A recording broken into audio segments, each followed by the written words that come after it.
témoin de ta neutralité et qui veut voir un...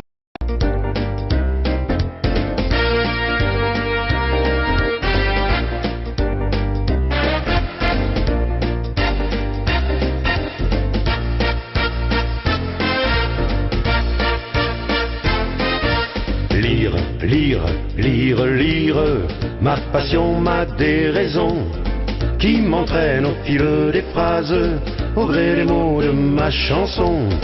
Ouvre une page, 2 et 3 puis par million, découvre ces lettres sages, qui bientôt te captiveront. Un premier chapitre, déjà des questions. Oubliez le titre, l'histoire a raison. Le héros s'anime, le décor est bon. Tes yeux s'illuminent, ça devient très long.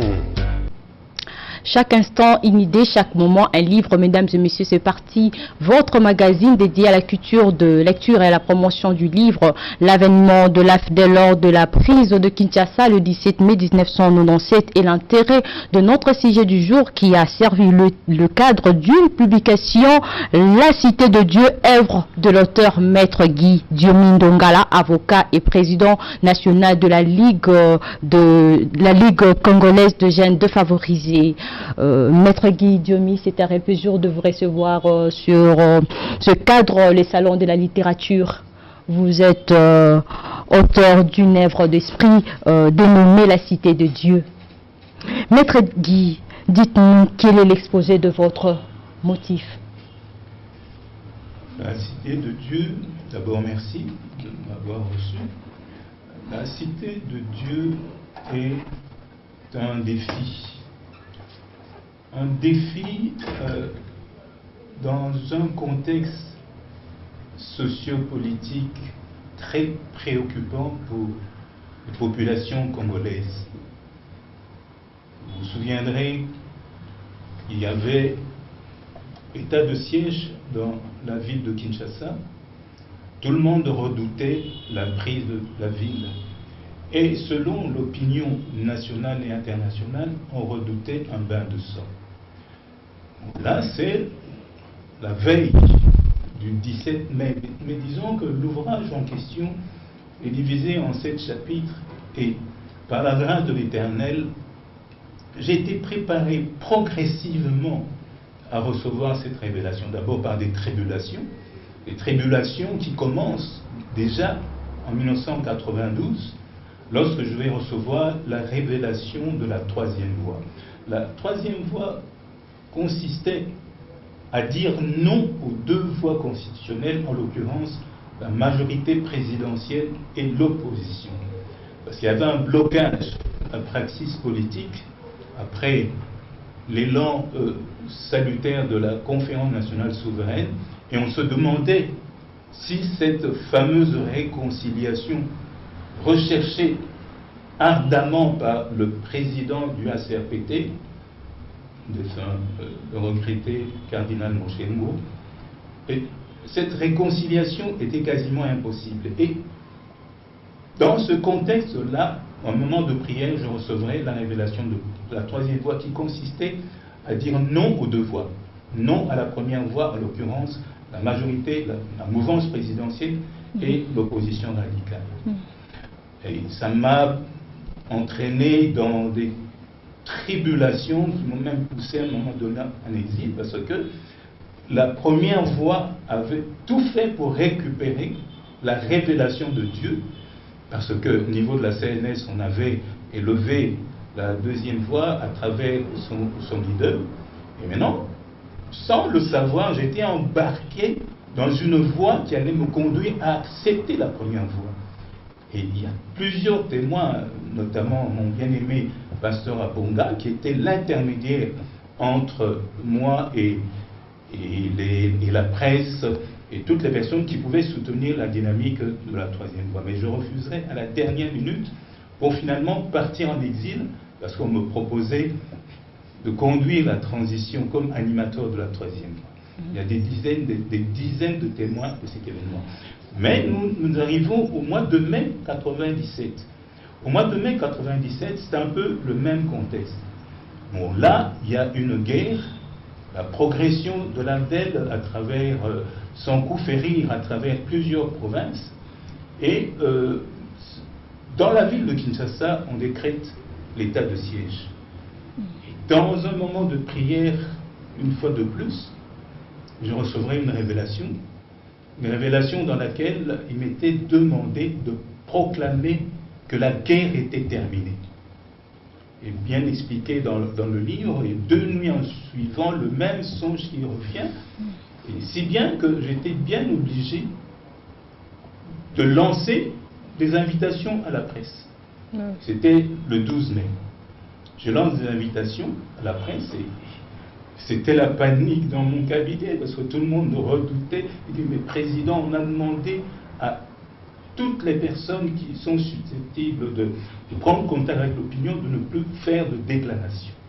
Moi, j'avais dit à mon secrétaire, le pauvre Frédéric Menavouvou, que c'était la révélation de Dieu, c'est la volonté de Dieu, je ne peux pas me taire. Et c'est ainsi que je convoquerai, j'allais inviter la presse, une quarantaine de journalistes, et notamment votre collègue que vous connaissez très bien, John Gombois, qui jouera aussi un grand rôle lors de ce point de presse. Voilà un peu le contexte dans lequel j'avais reçu la révélation de Dieu et proclamé la cité de Dieu. Donc vous étiez vraiment motivé de tenir ce point de presse?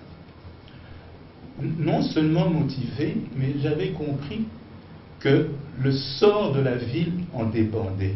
Et puis quand Dieu vous envoie, vous ne pouvez pas refuser. Alors, vous allez me demander, est-ce que je n'avais pas eu peur? Disons que quand je suis arrivé au lieu du point de presse, j'ai commencé à avoir peur. Pourquoi? Parce que, bien entendu, on avait demandé aux différents faiseurs d'opinion de ne plus s'exprimer pendant ce contexte-là. C'était l'état de siège. Alors, je redoutais une réaction de représailles. Et ma peur va s'amplifier quand je verrai entrer 2 personnages au regard rebarbatif que je connaissais, qui étaient dans les services. Et je me souviens que j'avais même pris la déclaration de la cité de Dieu. J'avais caché le document parce que c'était une lettre. C'était à travers une lettre adressée au président Mobutu et à Laurent Désiré Kabila. Quand j'ai vu entrer ces personnages, j'ai pris la déclaration, je l'ai cachée en dessous de la feuille. Et j'étais saisi d'une crainte sournoise et je me disais que si je proclamais la réalité de la révélation, je n'allais peut-être pas m'en sortir vivant dans ce processus. Je cacherai la feuille. Mais vous lirez dans l'ouvrage qu'un personnage que je n'avais jamais rencontré, qui me posera une question précise. Il dit, maître, vous êtes non seulement avocat, président de la Ligue congolaise des jeunes défavorisés, mais j'apprends que vous êtes aussi serviteur de Dieu. Et selon la volonté de Dieu, selon vous, quelle est la volonté de Dieu pour cette vie? Parce que même si nous sommes tous ici réunis, sachez que nous avons peur. Nous avons peur, mais quelle est la volonté de Dieu? Et c'est ainsi que je sentirai en moi une force surnaturelle, je prendrai la feuille et je lirai la lettre adressée au président Mobutu et à Laurent Désiré Kabila. Voilà, c'est un moment de panique, mais qui, heureusement, par la puissance du Saint-Esprit, que je parviendrai à surmonter. Oui, maître, dans la page introductive de votre ouvrage, vous avez coloré la victoire de l'AFDEL sur l'armée zaïroise à une trilogie, guerre, victoire et libération. Qu'est-ce que vous avez voulu partager avec le lecteur? C'est-à-dire que, je voulais dire que dans une dialectique, il y a la guerre, il y a la victoire, et puis il y a les effets qui sont consécutifs à une victoire militaire. Alors, cette trilogie, j'ai expliqué que si cette trilogie existe sur le plan du visible, sur le plan de l'action de l'homme au sein de la société, cette trilogie existe aussi dans le domaine spirituel. Parce que dans le contexte de l'époque, vous savez que les tenants du pouvoir avaient fait venir les marabouts un peu partout, et selon une certaine opinion, la stratégie, parce qu'une guerre a toujours des victimes, c'était qu'il y ait un maximum de victimes dans la guerre de Kinshasa. C'est d'abord dans cette trilogie. Alors, donc il y avait deux forces en présence, les forces des ténèbres et les forces de la lumière. Mais maintenant, souvent quand Dieu nous envoie, parce que c'est une révélation, la volonté de Dieu, c'est pour autant que vous puissiez la proclamer devant l'opinion, c'est ainsi que cette volonté peut s'accomplir. Si nous prenons le cas de David, David avait été oint. Il était appelé à la royauté. Mais quand ce jour-là, il va se retrouver devant Goliath, mais David n'est pas allé en intercession. Donc David se trouvait dans un champ de bataille, il devait réagir. Donc il y avait une force qui était contraire à la volonté de Dieu. David devait s'opposer. Donc cette force-là des Philistins s'opposait à l'armée d'Israël. David est descendu sur le champ de bataille. Il a proclamé la victoire. Et à travers la proclamation de la victoire, celle-ci est devenue réalité par l'intervention de la puissance de Dieu. Mais c'est la même chose dans une guerre. C'était une guerre spirituelle. Et quand j'ai eu cette révélation, j'ai compris qu'au fait, cette révélation de Dieu, je ne pouvais pas rester en intercession pour proclamer la ville de Kinshasa, la cité de Dieu. Je devais faire face à l'opinion nationale et internationale. Vous savez qu'à l'époque, les Belges, l'Union européenne était au large de, comment dire, était au Gabon, les Républiques centrafricaines. Il y avait un porte-avions au large de Banana. Donc l'opinion internationale redoutait un bain de sang. L'opinion nationale également. Alors il fallait renverser cette vapeur en proclamant la volonté de Dieu, et c'est ce qui avait été fait. Et j'avais demandé aux jeunes de porter des bandeaux blancs sur le front en signe de paix, parce que la guerre était terminée. Et j'ai dit au président de l'époque, vous avez hissé un drapeau blanc, un drapeau rouge, excusez-moi, en signe de guerre, en signe de sang, et nous, en tant que serviteurs, nous hissons le drapeau blanc en signe de paix parce que la guerre est terminée. C'était un défi aux forces des ténèbres qui étaient déjà à l'affût dans la ville de Kinshasa pour précipiter cette hécatombe dans la ville. Maître, un ouvrage scientifique et politique, dites-nous, maître, 24 ans déjà écoulés depuis la chute du régime Mobutu et la prise de Kinshasa par l'AFDEL. Qu'est-ce qui a changé selon les raisons prophétiques qui avaient caractérisé votre ouvrage? Justement, dans l'épilogue de mon ouvrage, j'explique que la nation congolaise est une nation qui a déjà été, comment dirais-je, il y a plusieurs prophètes des temps anciens, même Moïse lui-même, plusieurs prophètes qui ont prophétisé sur la nation congolaise, une nation sans intelligence par laquelle Dieu va confondre Israël. Alors, j'ai expliqué dans l'épilogue qu'au fait, la révélation de la cité de Dieu, donc la cité de Dieu, c'est le centre du monde. C'est une ville où Dieu veut agir. C'est une ville où on devrait se rendre compte qu'il y a une prédestination qui puisse permettre à la nation de rayonner, d'entrer dans sa destinée prophétique.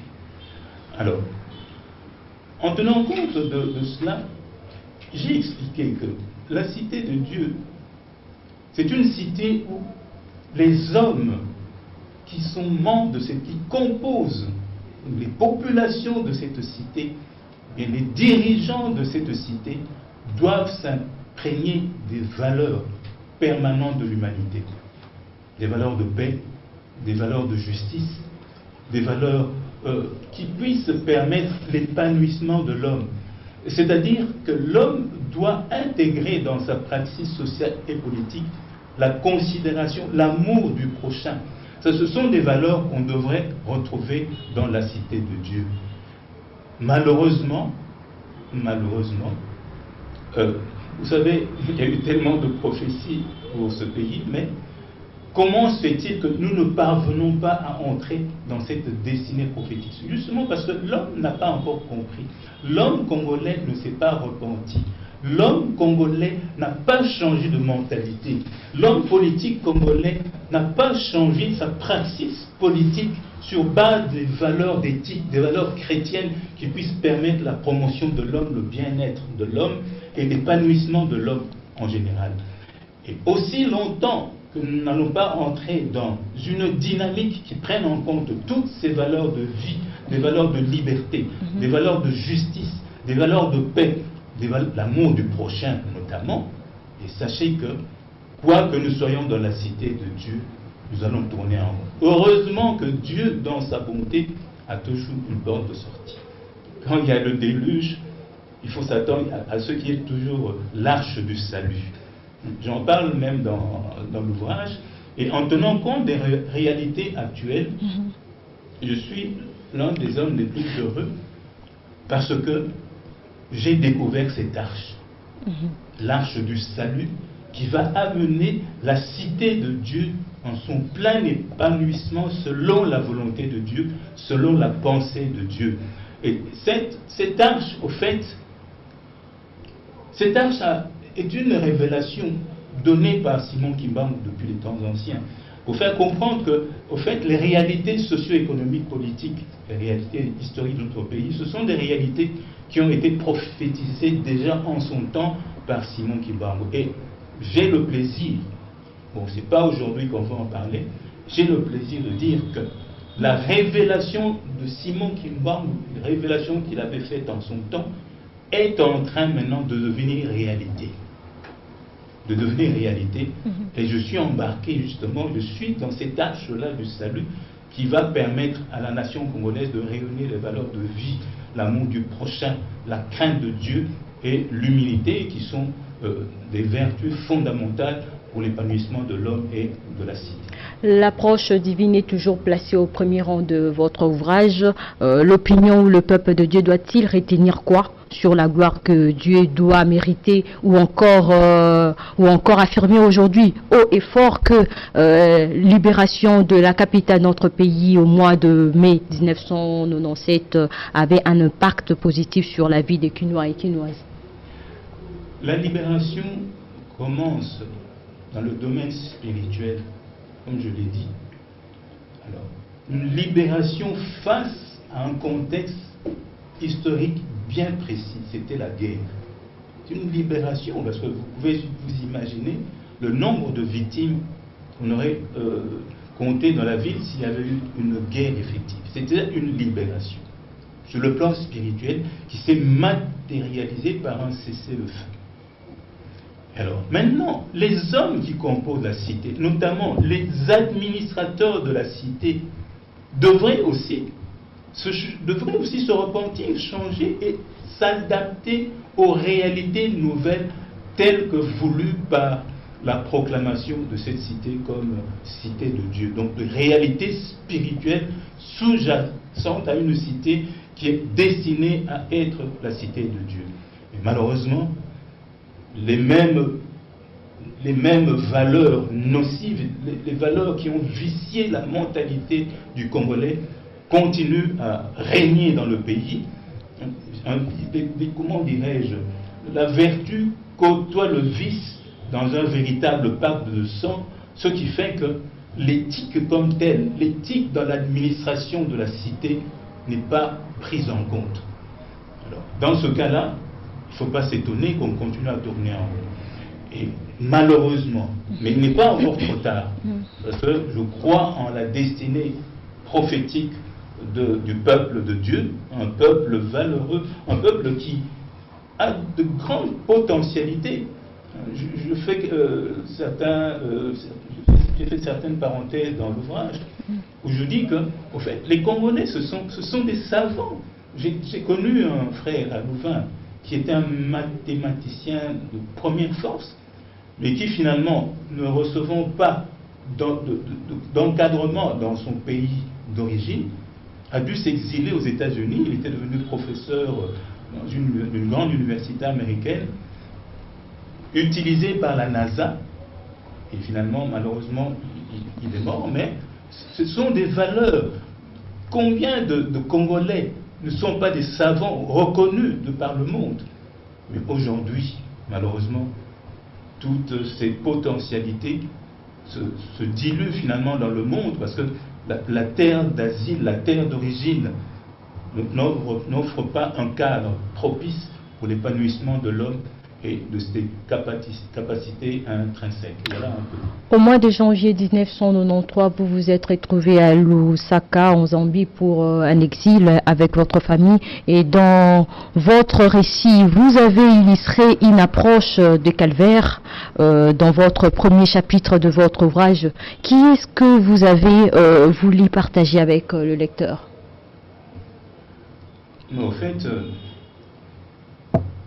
quand la vision de Dieu est récupérée, parce que je vous dis que le 19 décembre 1900, comment dirais-je, 92, hein, ça remonte à la fin 92, le 10 décembre 92, la vision de la troisième voie avait été récupérée. Et le jour où on m'a appelé à aller prendre de l'argent au camp Tchatchi, j'ai compris qu'effectivement cette vision avait été récupérée. Alors j'ai finalement, en lieu et place de la proclamation de la troisième voie, j'avais initié une lettre qui se trouve en annexe du livre. Message de pardon, de combat et d'espoir de la l'ISAGDF à l'époque. Alors, pour fuir, donc j'ai refusé d'aller prendre de l'argent. Vous pouvez vous imaginer combien on peut proposer à quelqu'un qui est préparé pour devenir Premier ministre. J'ai fui. Parce que j'avais compris quand on m'a dit, donc l'intermédiaire, donc bien aimé je le cite, parce que bon, maintenant il dit que je peux le citer, Emile Abunga. Aujourd'hui il est grand pasteur, et c'est après justement ce témoignage qu'il est devenu pasteur à Paris. Parce que moi je suis parti en exil en Zambie, lui il est parti en exil à Paris. Et j'ai fui, j'ai préféré fuir. Je crois qu'il y a des circonstances où il faut fuir le mal. Quand vous voyez le mal venir de loin, vous fuyez. Je suis allé me réfugier en Zambie pour laisser un peu le vent passer, qu'on m'oublie. Mais malheureusement, on va me rattraper 2 ans après une tentative d'assassinat. Mais ça, c'est encore un autre témoignage. Okay. Voilà, Maître Guidomi, vous avez constaté l'assauvrissement de la vie politique dans notre pays avec une bipolarisation sans issue où la réconciliation nationale s'avérait impossible, et c'est là une approche de l'arche telle que stipulée dans votre ouvrage, chapitre, dans le 2e chapitre. Explique-nous vraiment c'était quoi au juste.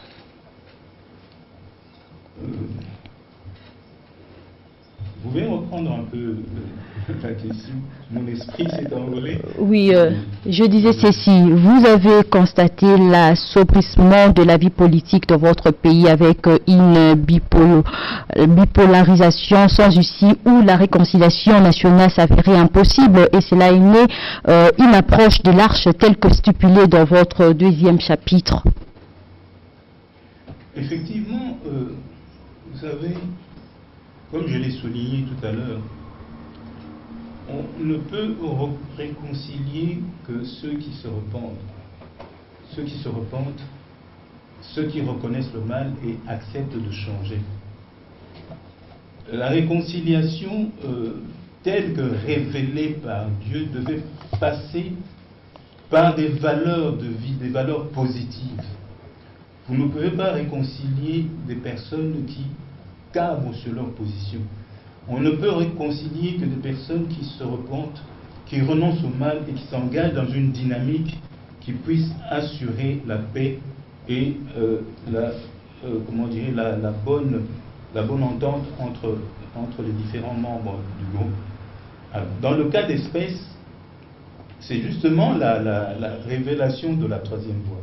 Parce qu'il y avait deux voies parallèles. Et d'ailleurs, le président de l'ACRPT avait prophétisé à l'époque en disant que vous devez évoluer selon des convergences parallèles. Alors, des voies parallèles ne se rencontrent jamais. Alors, ce n'est que par l'intermédiation d'une troisième voie, qui est la voie de Dieu en tant que chemin, qui est la voie de Dieu en tant que parole révélée, ce n'est que par cette intermédiation qu'on pouvait aboutir à la réconciliation. Bon, c'était un peu cela. Et c'était notamment pour dire que la réconciliation n'allait pas aboutir avec les deux voies qui étaient diamétralement opposées. Alors, c'est un peu cela qui est la quintessence, le soubassement de la troisième voie telle que révélée en 1992 et systématisée plus tard à travers l'Alliance des chrétiens pour le salut de la nation.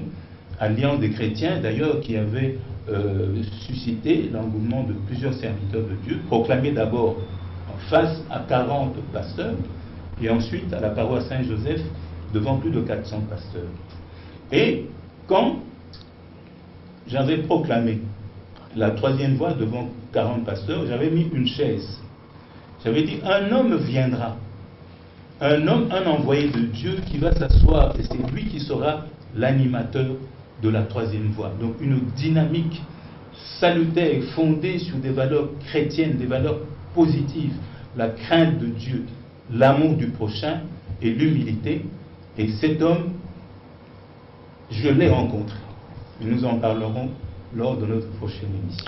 Maître Guy, nous sommes déjà presque à la fin de notre émission. En une minute, qu'est-ce que le lecteur peut retenir de votre ouvrage? Peut retenir que Dieu aime le peuple congolais. Le peuple congolais n'est pas maudit. Le peuple congolais n'est pas destiné à végéter dans le malheur, dans la pauvreté, et d'autant plus qu'il y a des signes. L'Éternel Dieu nous a donné les plus grandes richesses auxquelles pourrait aspirer l'humanité. Mais maintenant, il faudrait que l'homme comprenne, l'homme prenne en main sa destinée.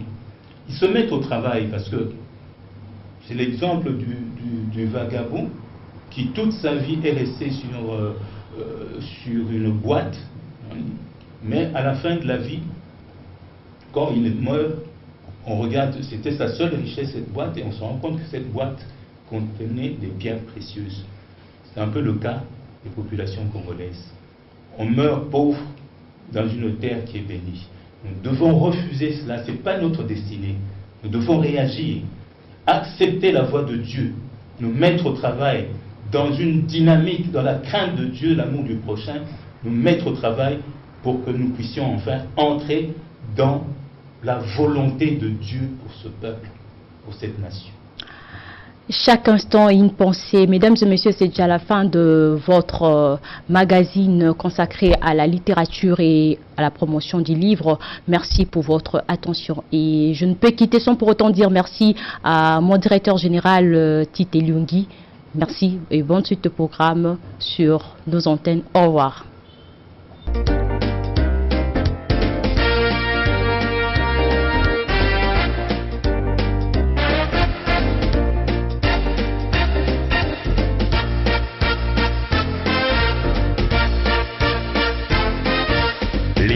Lire, ma passion, ma déraison, qui m'entraîne au fil des phrases, au gré des mots de ma chanson.